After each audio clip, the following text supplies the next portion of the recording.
வணக்கம். இது TNPSC all notes அப்படிங்கிற சேனல். நம்ம 6, 7, 8, 9ஆம் வகுப்பு வரைக்கும் தமிழுக்கான ஆடியோ புக் சீரிஸ் பார்த்து முடிச்சிருக்கோம். இதில் எக்ஸ்ப்ளனேஷன் எதுவுமே இருக்காது.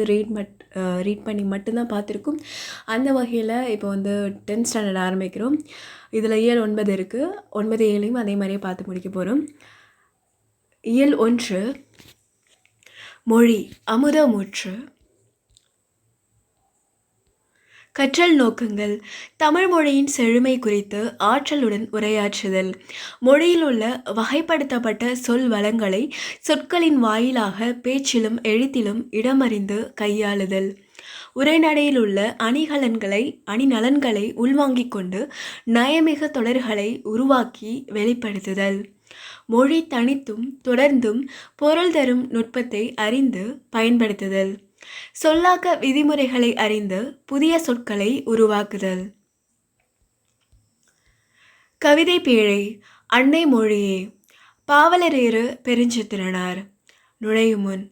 சின்ன குழந்தையின் சிரிப்பும் ஆனவள், பழுத்த நரையின் பட்டறிவும் ஆனவள், வானத்திற்கும் வையகத்திற்கும் இடைப்பட்ட யாவற்றையும் கவிதையாக கொண்டவள், உணர்ந்து கற்றால் கல் போன்ற மனத்தையும் கற்கண்டாக்குபவள், அறிவை பெருக்குபவள், அன்பை வயப்படுத்துபவள், செப்புதற்கரிய அவள் பெருமையை போற்றுவோம்.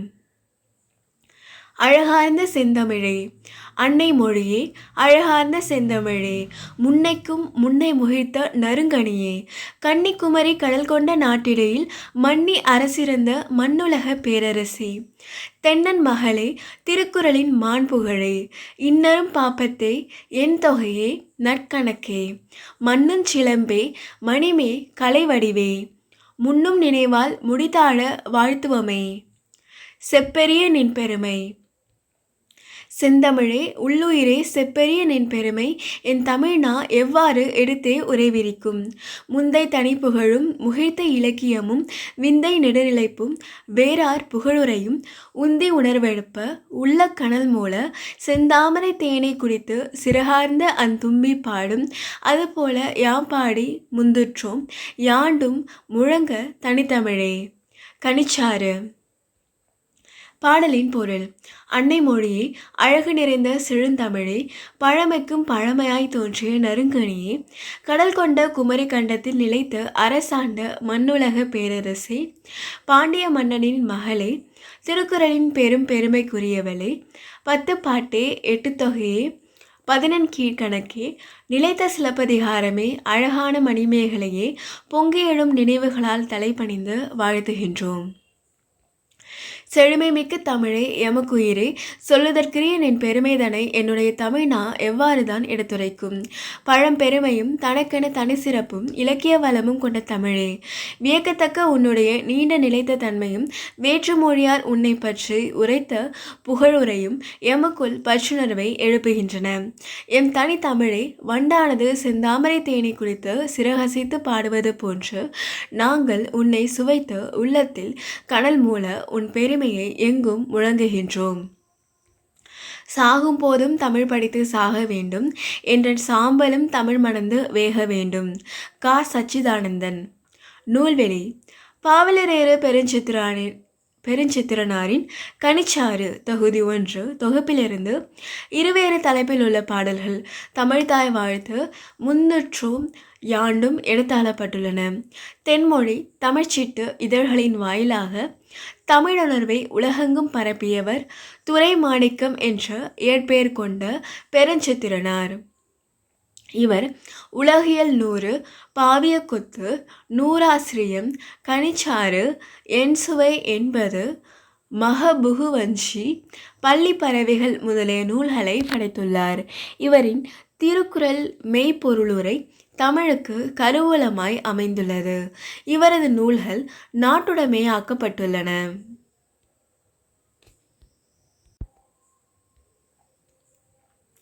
உரைநடை உலகம். தமிழ் சொல்வளம். தேவநேய பாவாணர். நுழையும் முன். நாடும் மொழியும் நமதிரு கண்கள் என்கிறார் மகாகவி பாரதியார். கால வெள்ளத்தில் கரைந்து போன மொழிகளுக்கிடையில் நீதி தன்னை நிலைநிறுத்தி கொண்டுள்ளது தமிழ். என்ன வளமில்லை என்று எண்ணி வியக்கத்தக்கவாறு பல்வேறு சிறப்பியல்புகளை கொண்டு இலங்குகிறது நம் செந்தமிழ் மொழி. அனைத்து வளமும் உண்டென்று விடை பகர்கிறது தமிழ் சொல் வளம். தமிழ் சொல் வளத்தை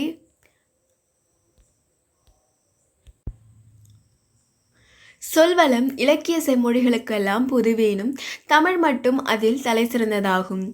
தமிழல்லாத திராவிட மொழிகளின் அகராதிகளை ஆராயும் போது தமிழில் உள்ள ஒரு பொருள் பல சொல் வரிசைகள் அவற்றில் இல்லா குறை எந்த தமிழ் அறிஞர்களுக்கும் மிக தெளிவாக தோன்றும். தமிழில் மட்டும் பயன்படுத்தப்பட்டு தமிழுக்கே சிறப்பாக உரியனவாக கருதப்படும் சொற்கள் மட்டுமன்றி தெலுங்கு, கன்னடம் முதலிய பிற திராவிட மொழிகளுக்குரியவனவாக கருதப்படும் சொற்களும் தமிழில் உள என்கிறார் கால்டுவெல். திராவிட மொழிகளின் ஒப்பியல் இலக்கணம். தமிழ் சொல் வளத்தை பல துறைகளிலும் காணலாம் எனும் இங்கு பயிர் வகை சொற்கள் மட்டும் சிறப்பாக எடுத்துக்காட்ட பெறும்.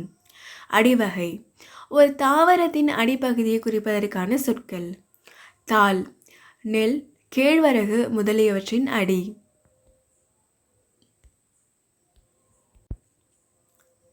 தண்டு கீரை, வாழை முதலியவற்றின் அடி. கோல் நெட்டி, மிளகாய் செடி முதலியவற்றின் அடி. தூறு குத்துச்செடி, புதர் முதலியவற்றின் அடி. தட்டு அல்லது தட்டை கம்பு, சோளம் முதலியவற்றின் அடி. கழி கரும்பின் அடி. களை மூங்கிலின் அடி. அடி புலி, வேம்பு முதலியவற்றின் அடி. கிளை பிரிவுகள் தாவரங்களின் அடியிலிருந்து பிரிந்து செல்லும் பிரிவுகளுக்கு வழங்கும் சொற்கள். கவை அடிமரத்தினின்று பிரியும் மாபெரும் கிளை. கொம்பு அல்லது கொப்பு கவையின் பிரிவு. கிளை கொம்பின் பிரிவு. சினை கிளையின் பிரிவு. போத்து சினையின் பிரிவு. குச்சு போத்தின் பிரிவு. இணுக்கு குச்சியின் பிரிவு. காய்ந்த அடியும் கிளையும் பெயர் பெறுதல். காய்ந்த தாவரத்தின் பகுதிகளுக்கு வழங்கும் சொற்கள். சுள்ளி காய்ந்த குச்சு. விறகு காய்ந்த சிறு கிளை. வெங்கழி காய்ந்த கழி. கட்டை காய்ந்த கொம்பும் கவையும் அடியும். இலைவகை தாவரங்களின் இலை வகைகளை குறிக்கும் சொற்கள். இலை புளி, வேம்பு முதலியவற்றின் இலை. தாள் நெல், புல் முதலியவற்றின் இலை. தோகை சோளம், கரும்பு முதலியவற்றின் இலை. ஓலை தென்னை, பனை முதலியவற்றின் இலை. சண்டு காய்ந்த தாளும் தோகையும்.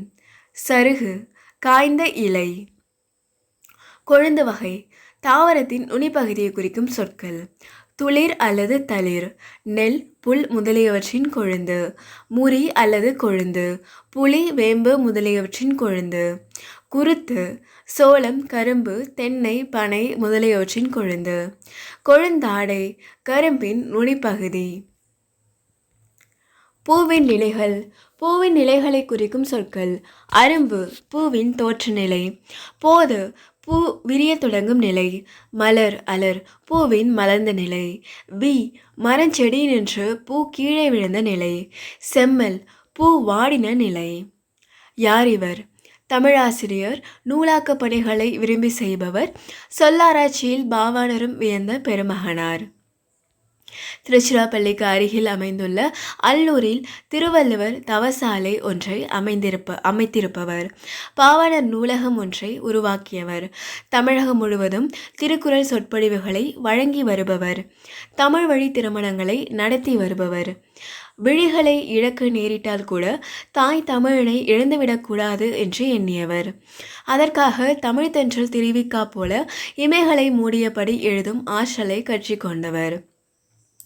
இன்றளவும் இவ்வாறே எழுதி தமிழுக்கு தனிப்பெரும் புகழை நல்கி வருபவர். பற்பல நூல்களை எழுதியிருப்பினும் இலக்கண வரலாறு, தமிழிசை இயக்கம், தனித்தமிழ் இயக்கம், பாவாணர் வரலாறு, குண்டலகேசி உரை, யாப்பருங்கலம் உரை, புறத்திரட்டு உரை, திருக்குறள் தமிழ் மரபுரை, காக்கை பாடினிய உரை, தேவநேயம் முதலியன இவர் தம் தமிழ் பணியை தரமுயர்த்திய நல்முத்துக்கள். அவர்தான் உலக பெருந்தமிழர் தமிழ் திரு இரா இளங்குமரனார். பிஞ்சு வகை தாவரத்தின் பிஞ்சு வகைகளுக்கு வழங்கும் சொற்கள். பூம்பிஞ்சு பூவோடு கூடிய இளம்பிஞ்சு. பிஞ்சு இளம் காய். வடு மாம்பிஞ்சு. மூசு பலாப்பிஞ்சு. கவ்வை எல் பிஞ்சு. குறும்பை தென்னை பனை முதலியவற்றின் இளம்பிஞ்சு. முட்டுக்குறும்பை சிறு குறும்பை. இளநீர் முற்றாத தேங்காய். நுழாய் இளம்பாக்கு. கருக்கல் இளநெல். கச்சல் வாழைப்பிஞ்சு. குலை வகை தாவரங்களின் குலை வகைகளை குறிப்பதற்கான சொற்கள். கொத்து அவரை துவரை முதலியவற்றின் குலை. குலை கொடி முந்திரி போன்றவற்றின் குலை. தாறு வாழைக்குலை. கதிர் கேழ்வரகு சோளம் முதலியவற்றின் கதிர். அலகு அல்லது குரல் நெல் திணை முதலியவற்றின் கதிர். சீப்பு வாழைத்தாற்றின் பகுதி. கெட்டுப்போன காய்கனி வகை கெட்டுப்போன காய்க்கும் கனிக்கும் தாவரத்திற்கேற்ப வழங்கும் சொற்கள். சூம்பல் நுனியில் சுருங்கிய காய். சிவியல் சுருங்கிய பழம். சொத்தை புழுப்பூச்சி அரித்த காய் அல்லது கனி. வெம்பல் சூட்டினால் பழுத்த பிஞ்சு. அழியல் குளுகுளுத்த பழம். அழுகல் குளுகுளுத்து நாறிய பழம் அல்லது காய். சொண்டு பதராய் போன மிளகாய். கோட்டான்காய் அல்லது கூகைக்காய். கோட்டான் உட்கார்ந்ததனால் கெட்ட காய். தேரைக்காய் தேரை அமர்ந்ததனால் கெட்ட காய். அல்லிக்காய் தேரை அமர்ந்ததனால் கெட்ட தேங்காய். ஒல்லிக்காய் திண்ணையில் கெட்ட காய். பழத்தோல் வகை பழங்களின் மேற்பகுதியினை குறிக்க வழங்கும் சொற்கள். தொளி மிக மெல்லியது. தோல் திண்ணமானது. தோடு வன்மையானது. ஓடு மிக வன்மையானது. குடுக்கை சுரையின் ஓடு. மட்டை தேங்காய் நற்றின் மேற்பகுதி. உமி நெல் கம்பு முதலியவற்றின் மூடி. கொம்மை வரகு கேழ்வரகு முதலியவற்றின் உமி. மணிவகை தானியங்களுக்கு வழங்கும் சொற்கள். கூலம் நெல் புல் கம்பு முதலிய தானியங்கள். பயறு அவரை உளுந்து முதலியவை. கடலை வேர்க்கடலை கொண்டைக்கடலை முதலியவை. விதை கத்தரி மிளகாய் முதலியவற்றின் வித்து.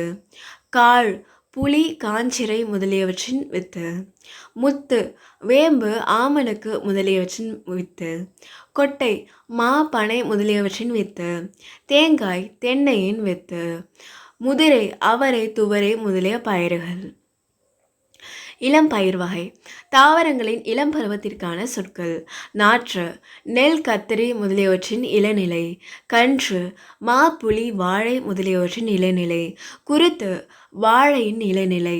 பிள்ளை தென்னையின் இளநிலை. குட்டி விழாவின் இளநிலை. மடலி அல்லது வடலி பனையின் இளநிலை. பைங்கூழ் நெல் சோளம் முதலியவற்றின் பசும் பயிர். இது காரம் கூறியவற்றால் தமிழ் சொல் வளமுடையதென்றும் தமிழ்நாடு பொருள் வளமுடையதென்றும் தெளிதின் விளங்கும். ஒரு மொழி பொதுமக்களாலும் அதன் இலக்கியம் புலமக்களாலும் அமையப்பெறும். தமிழ் பொதுமக்கள் உயர்ந்த பகுத்தறிவு உடையர். எத்தனையோ ஆராய்ச்சி நடந்து வரும் இக்காலத்திலும் எத்தனையோ மொழிகள் என்று கடன் கொண்ட ஆங்கில மொழியிலும் நூலிலும் இலைய குறிக்க லீஃப் என ஒரே சொல் உள்ளது. ஆங்கில நூல்களிலும் வேறு பல வகைகளில் இலைகளை பாகுபாடு செய்தனரே அன்றி தமிழ் பொதுமக்களைப் போல வன்மை மென்மை பற்றி தாள் இலை தோகை ஓலை என பாகுபாடு செய்தாரில்லை. இத்தகைய பாகுபாடு ஏனைய உறுப்புகளுக்கும் செய்யப்பட்டது முன்னர் காட்டப்பெற்றது. தமிழ்நாடு எத்துணை பொருள் வளமுடையது என்பது அதன் விளைபொருள் வகைகளை நோக்கினாலே விளங்கும். பிற நாடுகளில் உள்ள கூலங்கள் எல்லாம் சிலவாகவும் சில்வகைப்பட்டனவாகவும் இருக்க தமிழ்நாட்டில் உள்ளவையோ பலவாகவும் கழிபல வகைப்பட்டனவாகவும் இருக்கின்றன. எடுத்துக்காட்டாக கோதுமை எடுத்துக்கொள்ளின் அதில் ஸ்தம்பா கோதுமை குண்டு கோதுமை வாட்கோதுமை முதலிய சில வகைகளே உண்டு. ஆனால் தமிழ்நாட்டு நெல்லிலோ செந்நெல் வெண்ணெல் கார்நெல் என்றும் சம்பா மட்டை கார் என்றும் பல வகைகள் இருப்பதுடன் அவற்றுள் சம்பாவில் மட்டும் ஆவேரப்பூச்சம்பா ஆனைக்கொம்பன் சம்பா குண்டு சம்பா குதிரைவாலி சம்பா சிறுமணி சம்பா சீரக சம்பா முதலிய 60 உள்வகைகள் உள்ளன. இவற்றோடு வரகு காடைக்கண்ணி குதிரைவாலி முதலிய சிறு கூலங்கள் தமிழ்நாட்டில் அன்றி வேறெங்கும் விளைவதில்லை. தமிழ்நாட்டில் உள்ளும் தென்னாட்டிலேயே அவை விளைகின்றன. பழங்காலத்தில் விளைந்த அளவு பொன்னும் மணியும் முத்தும் பவளமும் இன்று விளையாவிடினும் அருமையான கூலங்களும் சிறு கூலங்களும் இன்றும் தென்றமிழ் நாட்டில் விளைந்து வருவது கண்கூடு. ஒரு நாட்டு வளத்திற்கு தக்கபடி அந்நாட்டு மக்களின் அறிவொழுக்கங்களும் அமைந்திருக்கும். நாட்டின் தனிப்பெரும் வளத்தினாலேயே பண்டைய தமிழ் மக்கள் தனிப்பெரும் நாகரிகத்தை உடையவராக இருந்திருக்கின்றனர் என அறிக. தென்னிந்திய மக்களை மற்ற உயிரினின்றும் பிரித்து காட்டுவது மொழியாதலின் அதுவே ஒரு நாட்டாரின் அல்லது இனத்தாரின் நாகரிகத்தை அளந்தறிவதற்கும் சிறந்த வழியாகும். பொருளை கூர்ந்து நோக்கி நுண் பாகுபாடு செய்து அவற்றிற்கேற்ப பருப்பொருட் சொற்களும் நுண்பொருட் சொற்களும் அமைத்துக் கொள்வது சிறந்த மதிநுட்பமும் பண்பாடும் உடைய மக்கட்கே இயலும். தெரியுமா, உலகத்திலே ஒரு மொழிக்காக உலக மாநாடு நடத்திய முதல் நாடு மலேசியாவே. மாநாட்டுக்குரிய அம்முதல் மொழியும் தமிழே. பன்மொழி புலவர் கா. அப்பாத்துரையார். பாவாணர் தமிழ் சொல்வளம் கட்டுரையில் வித்து வகை, வேர் வகை, அரித்தாள் வகை, காய்ந்த இலை வகை, இலை கொம்பு வகை இலை காம்பு வகை, பூமடல் வகை, அரும்பு வகை, பூக்காம்பு வகை, இதழ் வகை, காய் வகை, கனி வகை, உள்ளீட்டு வகை, விதைத்தோல் வகை, பதர் வகை, பயிர் வகை, கொடி வகை, மர வகை, கரும்பு வகை, காய்ந்த பயிர் வகை, வெட்டிய விறகு துண்டு வகை, மரப்பட்டை வகை, பயிர்ச்சரிவு வகை, நிலத்தின் தொகுப்பு வகை, செய்வகை, நிலவகை, நன்செய் வகை, வேலி வகை, காட்டு வகை ஆகியவற்றின் சொல் வளங்களையும் விளக்கியுள்ளார். நூல்வெளி மொழி ஞாயிறு என்றழைக்கப்படும் தேவநேய பாவாணரின் சொல்லாய்வு கட்டுரைகள் நூலில் உள்ள தமிழ் சொல் வளம் என்னும் கட்டுரையின் சுருக்கம் பாடமாக இடம்பெற்றுள்ளது. இக்கட்டுரையில் சில விளக்க குறிப்புகள் மாணவர்களின் புரிதலுக்காக சேர்க்கப்பட்டுள்ளன. பல்வேறு இலக்கண கட்டுரைகளையும் மொழி ஆராய்ச்சி கட்டுரைகளையும் எழுதிய பாவாணர் தமிழ் சொல்லாராய்ச்சியில் உச்சம் தொட்டவர். செந்தமிழ் சொற்பிறப்பியல் அகர முதலி திட்ட இயக்குநராக பணியாற்றியவர். உலகத் தமிழ் கழகத்தை நிறுவி தலைவராக இருந்தவர். அலைகடல் தாண்டி மலைப்பட கடந்து எத்திசையிலும் பரவிய தமிழினத்தின் தமிழின் புகழ் மன பதிவுகளை நுகர்வோமா. எத்திசையும் புகழ் மணக்க. கடல் கடந்து முதலில் அச்சேறிய தமிழ். போர்ச்சுகீசிய நாட்டின் தலைநகர் லிஸ்பனில் 1554 கார்டிலா என்னும் நூல் முதலாக தமிழ் மொழியில்தான் மொழிபெயர்க்கப்பட்டது. இந்நூல் ரோமன் வரி வடிவில் அச்சிடப்பட்டுள்ளது. ரோமன் எழுத்துருவில் வெளிவந்த இதன் முழு பெயர் கார்டிலா டி லிங்கோ தமிழ் போர்ச்சுகீஸ்.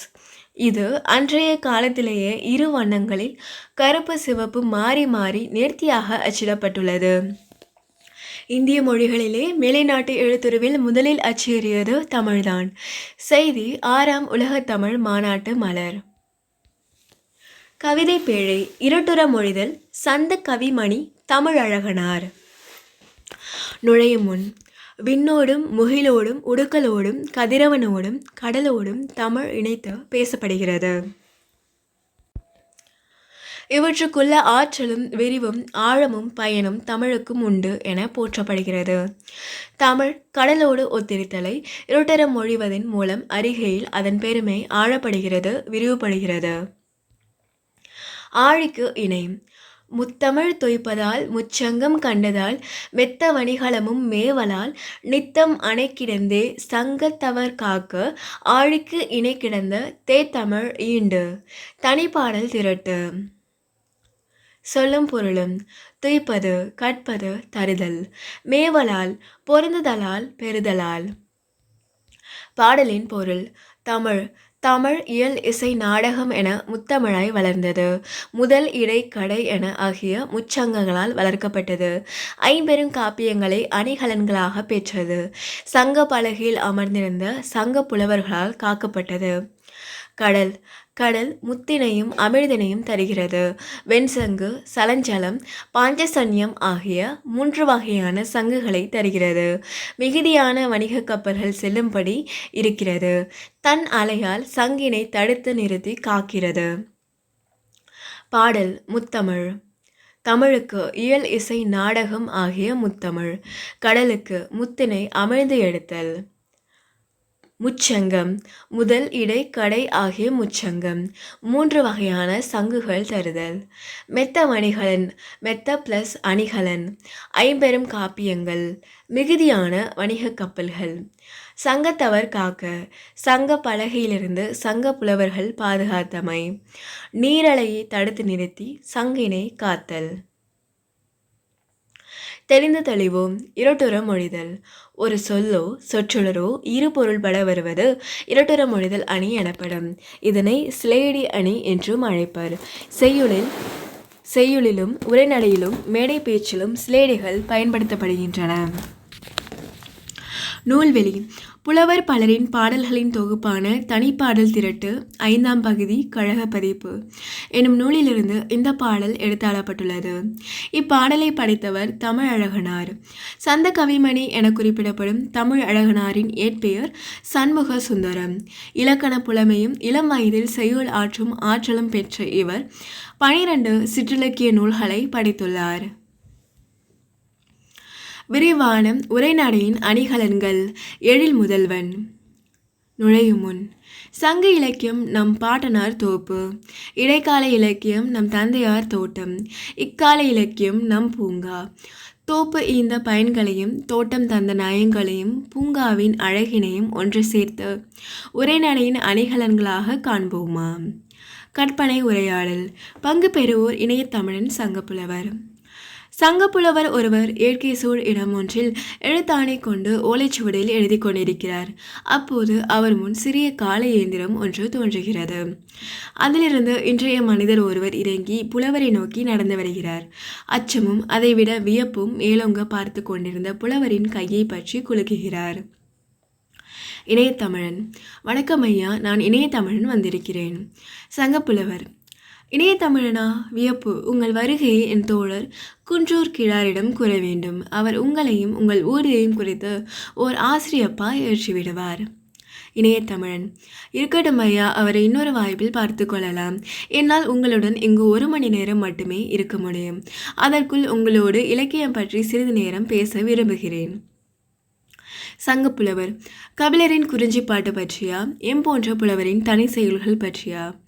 யாது குறித்து? இணையத்தமிழன். புலவரே, உங்கள் காலத்து பாடல்களையெல்லாம் பிற்காலத்தில் சங்க பாடல்கள் என்று தொகுத்து வைத்திருக்கிறார்கள். அவையெல்லாம் பாட்டும் தொகையுமாக நூல் விற்பனை நிலையங்களிலும் இணையத்திலும் கிடைக்கின்றன. சங்கப்புலவர். இணையமா? இணையத்தமிழன். புலவரே, எங்கள் காலத்து அறிவியல் கண்டுபிடிப்புகளை காண உங்களை என்னுடன் பின்னர் ஒரு முறை அழைத்து போகிறேன். இப்போது இலக்கியம் குறித்து பேசலாம். சங்கப்புலவர். நீரும் பாக்கல் ஏற்றுவீரோ? அகமா புறமா? அகத்துள் ஓமை மெய்ப்பாடு ஆகியன வைத்திருக்கிறா? நும் பாக்கல் ஆசிரியமா? இணையத்தமிழன். ஆசிரியப்பாவா? அதையும் எழுத எங்களில் கொஞ்சம் பேர் இருக்கிறார்கள். எங்கள் காலத்தில் புது புது இலக்கிய வடிவங்கள் தோன்றியிருக்கின்றன. சங்க பாடல்களுக்கு பின் தமிழ் இலக்கியம் அற இலக்கியங்களாகி காப்பியங்களாகி சிற்றிலக்கியங்களாகி சந்த கவிதைகளாகி புது கவிதைகளாகி இப்போது நவீன கவிதைகளில் வந்து நிற்கிறது. உரைநடையின் வளர்ச்சியோ அளவற்றது. சிறுகதை, கட்டுரை, புதினம் இவையெல்லாம் எங்கள் கால இலக்கிய வடிவங்கள். சங்கப்புலவர். உரைநடையா? தொல்காப்பியர் கூறுகிறாரே. இணையத்தமிழன். அதேதான், நீங்களும் நானும் பேசுகிறோமே, அதுதான் உரைநடை. பேசினால் உரையாடல், எழுதினால் உரைநடை. பெரும்பாலும் உரைநடை வடிவில்தான் நாங்கள் இலக்கியம் படைக்கிறோம். சங்கப்புலவர். எம்முடைய பாக்களின் உத்திகளை நீவீர் பயன்படுத்துவீரோ? இணையத்தமிழன். என்ன அப்படி கேட்டுவிட்டீர்கள்? நீங்கள் தந்த உத்திகளில் சிலவற்றை நீங்கள் தந்த பெயரிலும் சிலவற்றை நாங்கள் வைத்த பெயரிலும் பயன்படுத்துகிறோம். சங்கப்புலவர். மகிழ்ச்சி, உணர்ச்சிகளை காட்ட ஓமை கொண்ட மொழிநடையை ஏற்ற கருவி.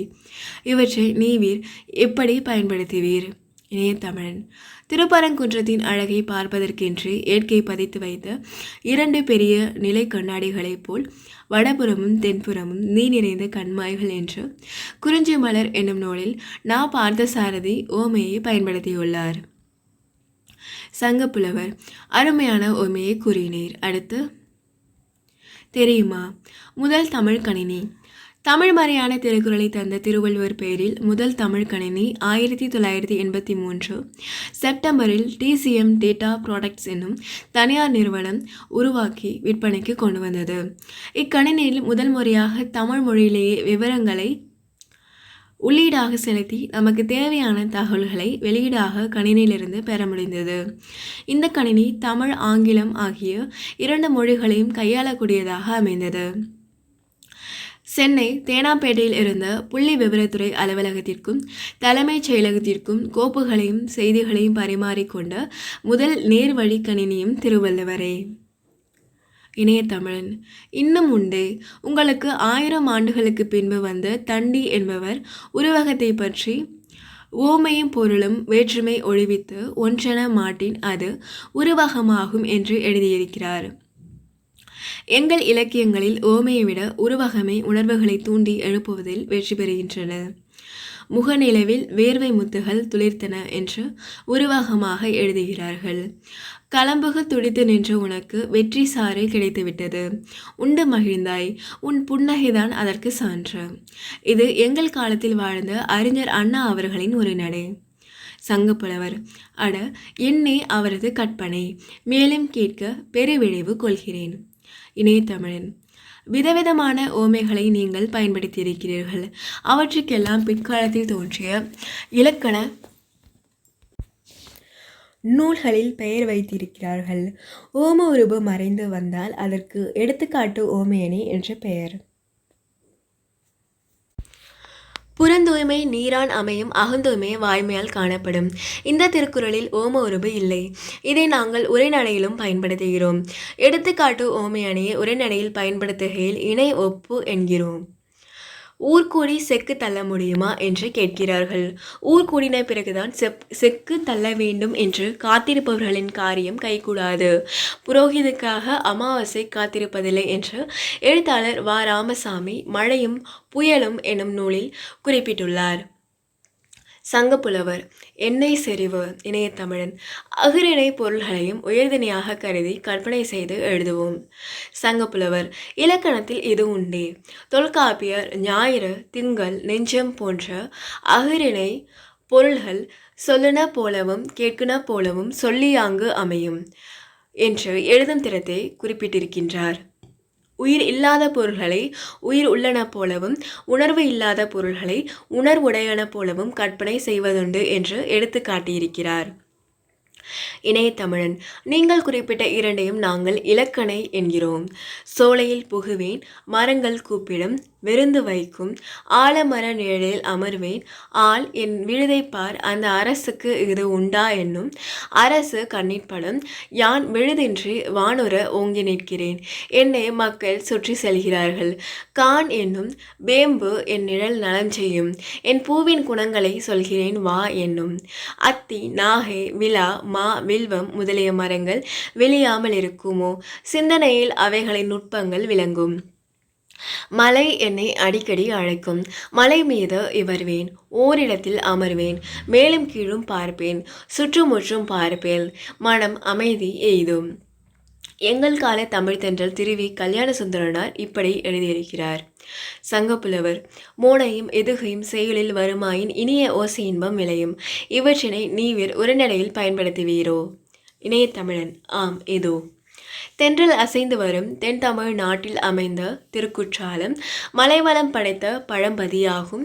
அம்மலையிலே கோங்கும் வேங்கையும் ஓங்கி வளரும், குரவும் முல்லையும் நறுமணம் கமழும், கோல மாமையில் தோகை விரித்தாடும், தேனுண்ட வண்டுகள் தமிழ் பாட்டிசைக்கும்.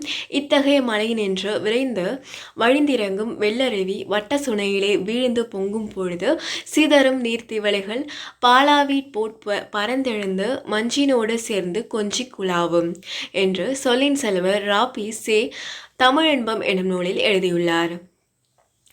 சங்கப்புலவர். அருமை. உணர்வு வெளிப்பாட்டிற்கும் சொல்லப்படும் கருத்திற்கும் அழுத்தம் தரவும் நீவிர் உரைநடையில் வேறு என்ன உத்திகளை பயன்படுத்துவீர். இணையத்தமிழன். இதற்காக சொல்லையோ கருத்தையோ திரும்ப திரும்ப சொல்வதுண்டு. சொற்களை அளவாக பயன்படுத்தி உரைநடையை அழகு செய்ய மு. வரதராசனார் தம் நாட்டுப்பற்று எனும் கட்டுரை தொகுப்பில் வாழ்க்கை நடத்துவதற்கு பொருள்கள் பல வேண்டும், அரிசி, காய், கனி முதலியவை வேண்டும். உடை, வீடு முதலியவை வேண்டும். காசும் காகித நோட்டும் வேண்டும். இன்னும் பல வேண்டும். இவற்றை ஆளும் அறிவும் வேண்டும் என்று எழுதியிருக்கிறார் சங்கப்புலவர். மிக சுவையாக இருக்கிறது. இன்னும் வேறென்ன உத்திகள்? இணைய தமிழன். இருக்கின்றனவே. படிப்பவருக்கு முரண்படுவது போல இருக்கும். உண்மையில் முரண்படாத மெய்மையை சொல்லுவது முரண்படு மெய்மை. இதோ அதற்கும் ஒரு எடுத்துக்காட்டு. இந்த உலகத்தில் பயம் என்ற ஒன்றிற்கு தவிர வேறு எதற்கு நாம் பயப்பட வேண்டும்?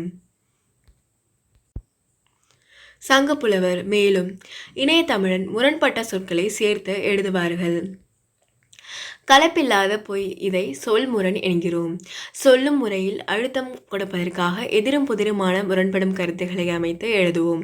இதனை எதிரிணை இசைவு என்கிறோம். குடிசைகள் ஒரு பக்கம், கோபுரங்கள் மறுபக்கம், பசித்த வயிறுகள் ஒரு பக்கம், புலி சேப்பக்காரர்கள் மறுபக்கம், மெலிந்த எலும்புக்கூடுகள் ஒரு பக்கம், பருத்த தொந்திகள் மறுபக்கம். கேடுகெட்ட இந்த சமுதாயத்திற்கு என்றைக்கு விமோசனம்? தோழர்களை சிந்தியுங்கள் என்று தோழர் ப. ஜீவானந்தம் எழுதியிருப்பது இதற்கு நல்ல எடுத்துக்காட்டு. சங்கப்புலவர். கேட்கும் போதிலே சிலிர்ப்பு உண்டாகிறது. இணைய தமிழன். புலவரை, இதையும் கேளுங்கள். விடை தர வேண்டிய தேவை இல்லாமல் கேள்வியிலேயே பதில் இருப்பதைப் போலவும் எழுதுவோம்.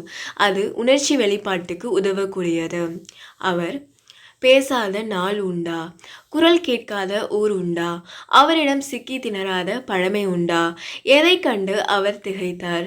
எந்த புராணம் அவரிடம் தாக்குதலை பெறாதது? எனவேதான் பெரியாருடைய பெரும்படையை நான் ஒரு தனி மனிதனின் வரலாறு என்றல்ல, ஒரு சகாப்தம், ஒரு காலகட்டம், ஒரு திருப்பம் என்று கூறுகிறேன். இது பெரியாரை பற்றி அறிஞர் அண்ணா பேசியது. எப்படி இருக்கிறது ஐயா? சங்கப்புலவர். உணர்ச்சி பெருவெள்ளம். இதன் உச்சநிலை என்ன? இணைய தமிழன். உச்சநிலைதானே இருக்கிறதே. சொல்லையோ கருத்தையோ அடுத்தடுத்து வைக்கும் முறையில் உள்ள சிறப்பு தான் அது. இந்தியாதான் என்னுடைய மோட்சம். இந்தியாவின் நன்மைதான் என் நன்மை. இந்தியாதான் என் இளமையின் மெத்தை, என் யௌவனத்தின் நந்தவனம், என் கிழக்காலத்தின் காசி என்று பாரதி என்னும் தமிழ் கவிஞர் நம் நாட்டை உயர்த்தி கூறுகிறார். சங்கப்புலவர். மிக்க மகிழ்ச்சி. நீர் தமிழ் உரைநடை செழுமை பற்றி கூற கூற மேலும் அவற்றை படித்து இன்புற அவாவுறுகிறேன். இணைய தமிழன். அதற்கென்ன புலவரே, அடுத்த முறை வரும்போது என்னுடைய மடிக்கணினியில் சேமித்து வைத்துள்ள பல்வேறு இலக்கியங்களை உங்களுக்கு தருகிறேன். பயன்படுத்தி கொள்ளுங்கள். நேரமாகிவிட்டது. போய் வருகிறேன் புலவரே. சங்கப்புலவர். போய் வாரும். மடிக்கணினி என்று ஏதோ கூறினார். அப்படி என்னால் என்னவென்று கேட்பதற்குள் பறந்துவிட்டாரே. நூல்விலை. எழில் முதல்வன் எழுதிய புதிய உரைநடை எனும் நூலிலுள்ள உரைநடையின் அணிநலன்கள் என்னும் கட்டுரையின் சுருக்கம் இங்கு உரையாடல் வடிவமாக மாற்றி தரப்பட்டுள்ளது. மா. ராமலிங்கம் என்கின்ற எழில் முதல்வன் மாநில கல்லூரியில் பயின்று அங்கேயே பேராசிரியர் பணியை தொடர்ந்தவர். குடந்தை அரசு ஆடவர் கல்லூரி, பாரதிதாசன் பல்கலைக்கழகம் ஆகியவற்றில் தமிழ்துறை தலைவராக பணி செய்தவர். மரபு கவிதை, புது கவிதை படைப்பதிலும் வல்லவர். இனிக்கும் நினைவுகள், எங்கெங்கு காணினும், யாதுமாகி நின்றாய் முதலிய நூல்களை இயற்றிய பெருமைக்குரியவர். புதிய உரைநடை எனும் நூலுக்காக சாகித்ய அகாதமி விருது பெற்றவர். தொன்றுதொட்டு இன்று வரை நின்று நிலவும் ஊர்கள், தொன்மை தமிழ் நாகரிகத்தின் வேர்கள், இலக்கியத்தின் சீர்களில். திண்டுக்கல் மாவட்டத்தின் சிறுமலை, முன் தோன்றிய மூத்தக்குடி. வாழையும் கமுகும் தாழ்குலை தெங்கும் மாவும் பலாவும் சூழ் அடுத்து ஓங்கிய தென்னவன் சிறுமலை திகழ்ந்து தோன்றும். சிலப்பதிகாரம் காடு கான் காதை 53-55. கற்கண்டு. எழுத்து சொல். மொழியை தெளிவுற பேசவும் எழுதவும் உதவுவது இலக்கணம். மொழியின் சிறப்புகளை அறியவும் இலக்கணம் துணை செய்யும். எழுத்து. சார்பெழுத்து. உயிர்மை, ஆயுதம், உயிரளப்படை, ஒற்றளப்படை, குற்றியலுகரம், குற்றியலுகரம், ஐகார குறுக்கம், அவகார குறுக்கம், மகர குறுக்கம், ஆயுத குறுக்கம் ஆகிய 10 சார்பெழுத்துகள் ஆகும். அவற்றுள் உயிரளப்படை, ஒற்றளப்படை ஆகிய 2 அளபடிகள் குறித்து இங்கு காண்போம். அளபெடுத்தல். நீண்டு ஒலித்தல். பேச்சு வழக்கில் சொற்களை நீட்டி ஒலித்து பேசுவோம். அவ்வாறு பேசும்போது உணர்வுக்கும் இனிய ஓசைக்கும் அளபெடுத்தல் பயன்படுகிறது. எடுத்துக்காட்டு அம்மா, தம்பி. உயிரிழப்படை. செய்யுளில் மொழிக்கு முதலிலும் இடையிலும் இறுதியிலும் நிற்கிற உயிர் நெட்டெழுத்துகள் தத்தம் அளவில் நீண்டு ஒலிக்கும் போது அதை குறிக்க நெட்டெழுத்துகளின் இனமான குற்றெழுத்துகள் அவற்றின் பின்னால் வரும். இவ்வாறு வருவது உயிரிழப்படை எனப்படும். உயிரிழப்படை 3 வகைப்படும். செய்யுளிசை அளப்படை. செய்யுளில் ஓசை குறையும் போது அதனை நிறைவு செய்ய நெட்டெழுத்துகள் அளப்பெடுத்தலை செய்யுளிசை அளப்படை என்போம். இதனை இசைநிறை அளப்படை என்றும் கூறுவர். ஓ ஒதல் வேண்டும் மொழி முதல். உரா அர் குறுநோய் மொழி இடை. நல்ல படா ஆ பறை மொழி இறுதி. இன்னிசை அளப்படை. செய்யுளில் ஓசை குறையாத இடத்திலும் இனிய ஓசைக்காக குறில் நெடிலாக அளப்பெடுப்பது இன்னிசை அளப்படை ஆகும். கெடுப்பதுவும் கெட்டார்க்கு சார்வாய் மற்றாங்கே எடுப்பதுவும் எல்லாம் மழை. சொல்லிசை அளப்படை. செய்யுளில் ஒரு பெயர் சொல் எச்ச சொல்லாக திரிந்து அளப்பெடுப்பது சொல்லிசை அளப்படை ஆகும். உரநசையி உள்ளம் துணையாக சென்றார் வரணசையி இன்னும் உளையின். நசை விருப்பம். விரும்பி என்னும் பொருள் தருவதற்காக நசையி என அளப்பெடுத்தது. பெயர் சொல் வினையச்சமாக மாறியது. ஒற்றளப்படை. செய்யுளில் ஓசை குறையும் போது அதனை நிறைவு செய்ய மெய்யெழுத்துகளான இங்கு, இஞ்சு, இன்னு, இந்து, இம்மு, இன்னு, இவ்வு, இய்யு, இல்லு, இல் ஆகிய 10ம் அக் என்னும் ஆயுத எழுத்தும் அளப்பெடுப்பது ஒற்றளப்படை ஆகும். எங்கிறைவன். எகிழங்கிய கையராய் இன்னுயிர். சொல். பூ மலர்ந்தது மாடு புல் தின்றது. ஓர் எழுத்து தனித்தோ பல எழுத்துகள் சேர்ந்தோ பொருள் தரும் வகையில் அமைவது சொல்லாகும். அது இரு திணைகளையும் 5 பால்களையும் குறிக்கும்.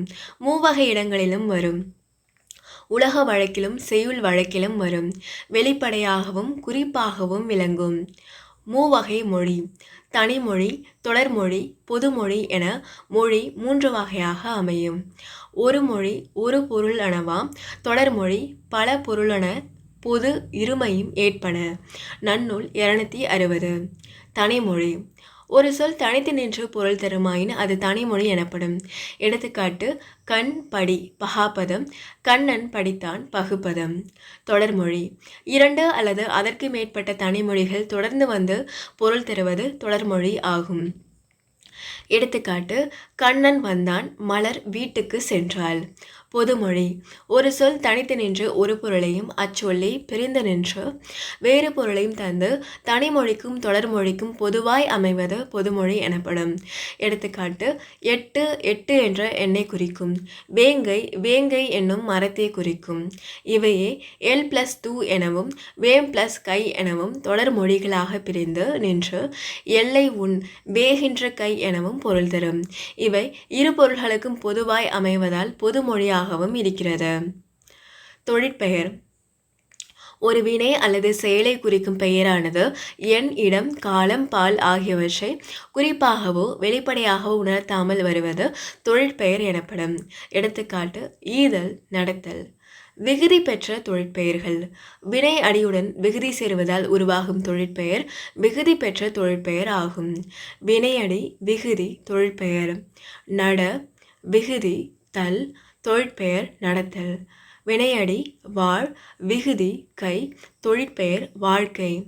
வினையடி ஆள் விகுதி அல் தொழிற்பெயர் ஆளல். ஒரே வினையடி பல விகுதிகளையும் ஏற்கும்.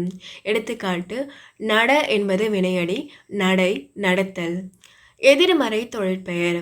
எதிர்மறை பொருளில் வருவது எதிர்மறை தொழிற்பெயர் ஆகும். எடுத்துக்காட்டு நடவாமை கொல்லாமை. முதல்நிலை தொழிற்பெயர். விகுதி பெறாமல் வினை பகுதியே தொழிற்பெயராதல் முதல்நிலை தொழிற்பெயர் ஆகும். எடுத்துக்காட்டு தட்டு உரை அடி. இச்சொற்கள் முறையே தட்டுதல் உரைத்தல் அடித்தல் என்று பொருள்படும்போது முதல்நிலை தொழிற்பெயர்களாகின்றன. முதல்நிலை திரிந்த தொழிற்பெயர். விகுதி பெறாமல் முதல்நிலை திரிந்து வரும் தொழிற்பெயர் முதல்நிலை திரிந்த தொழிற்பெயர் ஆகும். எடுத்துக்காட்டு பேறு. தொழிற்பெயர் கெடுதல். முதல்நிலை கெடு. முதல்நிலை திரிந்த தொழிற்பெயர் கேடு. தொழிற்பெயர் சுடுதல். முதல்நிலை சுடு. முதல்நிலை திரிந்த தொழிற்பெயர் சூடு. வினையால் அணையும் பெயர். ஒரு வினைமுற்று பெயரின் தன்மையை அடைந்து வேற்றுமை உருபு ஏற்றும் ஏற்காமலும் வேறொரு பயனிலையை கொண்டு முடிவது வினையால் அணையும் பெயர் எனப்படும். அது தன்மை, முன்னிலை, படர்க்கை ஆகிய 3 இடங்களிலும் 3 காலங்களிலும் வரும். எடுத்துக்காட்டு: வந்தவர் அவர்தான். பொறுத்தார் பூமி ஆள்வார். தொழிற்பெயருக்கும் வினையால் அணையும் பெயருக்கும் உள்ள வேறுபாடு. தொழிற்பெயர் வினை பெயர் தன்மையாகி வினையையே உணர்த்தி நிற்கும். வினையால் அணையும் பெயர் தொழிலை செய்யும் கருத்தாவே குறிக்கும். காலம் காட்டாது காலம் காட்டும். தொழிற்பெயர் படர்க்கைக்கே உரியது. வினையால் அணையும் பெயர் மூவிடத்திற்கும் உரியது. தொழிற்பெயர் எடுத்துக்காட்டு: பாடுதல், படித்தல். வினையால் அணையும் பெயர் எடுத்துக்காட்டு: பாடியவள், படித்தவர்.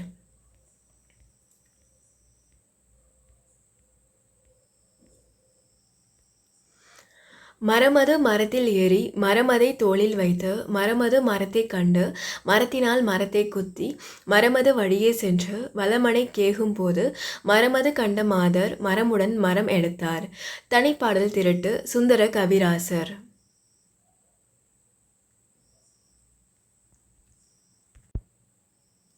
தேனினும் இனிய நற்செந்தமிழ் மொழியே, தென்னாடு விளங்குற திகழும் தென்மொழியே, ஊனினும் ஒளிர்விரும் ஒண்டமிழ் மொழியே, உணர்வின குணர்வதாய் ஒளிர்தமிழ் மொழியே, வானினும் ஓங்கிய வண்டமிழ் மொழியே, மாந்தரு கிருகணா வயங்கு நன்மொழியே, தானெனி சிறப்புறும் தனித்தமிழ் மொழியே, தனித்தினித்து ஓங்குவாய் தண்டமிழ் மொழியே. கா. நமச்சிவாயர்.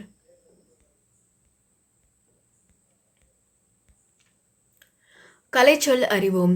வௌவல் உயிரெழுத்து, கன்சோனன்ட் மெய்யெழுத்து, கோமோகிராஃப் ஒப்பெழுத்து, மோனோலிங்குவல் ஒரு மொழி, கான்வர்சேஷன் உரையாடல், டிஸ்கஷன் கலந்துரையாடல். அறிவை விரிவு செய். நாம ஏன் தமிழ் காக்க வேண்டும். முனைவர் சேதுமணி மணியன். தவறின்றி தமிழ் எழுதுவோம். மா. நன்னன். பச்சை நிழல் உதயசங்கர். இயல் 1 முடிவுற்றது. நன்றி.